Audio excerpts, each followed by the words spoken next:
Herzlich willkommen auf der Alten Fasanerie. Mein Name ist Daniel und wir machen heute gemeinsam Lagerfeuerpizza.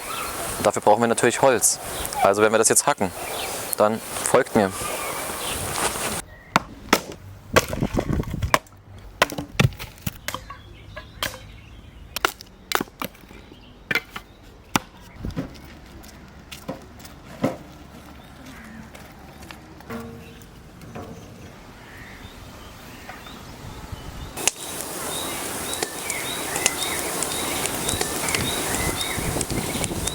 So, also unser Feuer brennt jetzt. Wir haben noch ein paar ganz dicke Klötzer nachgelegt.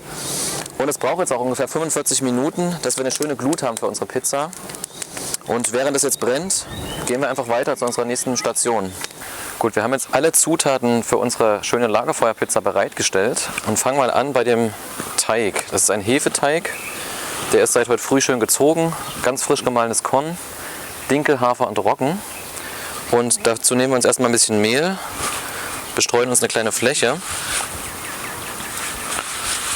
wo auch immer ihr das macht. Wir sind natürlich jetzt hier vor der idyllischen Frischwiese. Dann nehmen wir uns ein bisschen Teig, je nachdem auch wie viel man mag. Und dann wird das Ganze einfach ausgewalzt.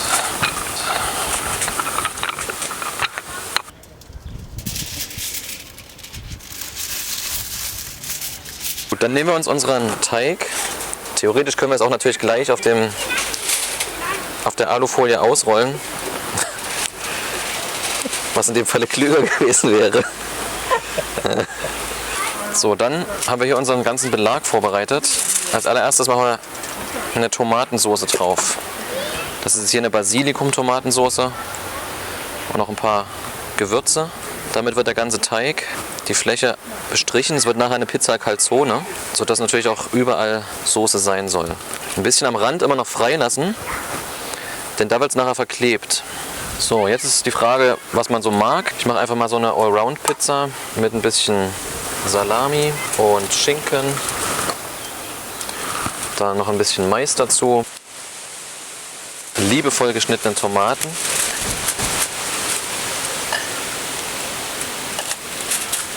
Pilz und schließlich Käse. So, für den Gourmet kann man natürlich jetzt zur Abrundung noch ein bisschen Basilikum oder auch andere Kräuter nehmen. Ein bisschen Majoran. Das rundet dann den Geschmack schön ab. Jetzt wird die ganze Pizza zusammengerollt. Gut, das wird ein bisschen festgedrückt. Und dann machen wir die Alufolie zu. Wichtig ist, dass ja wirklich keine Luft und keine Lücke mehr da ist, sonst kommt das Feuer rein.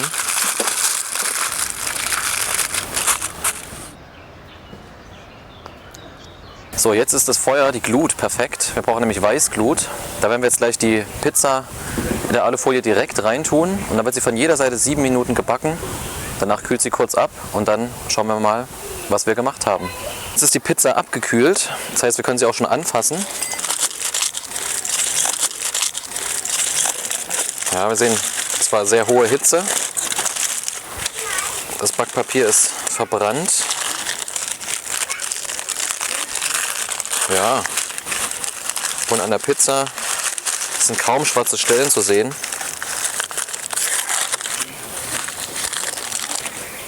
Jetzt sehen wir auch schön den tollen Vollkornteig. Ja, und dann würde ich sagen, probiere ich doch einfach mal ein bisschen. Gesegnete Mahlzeit und guten Appetit.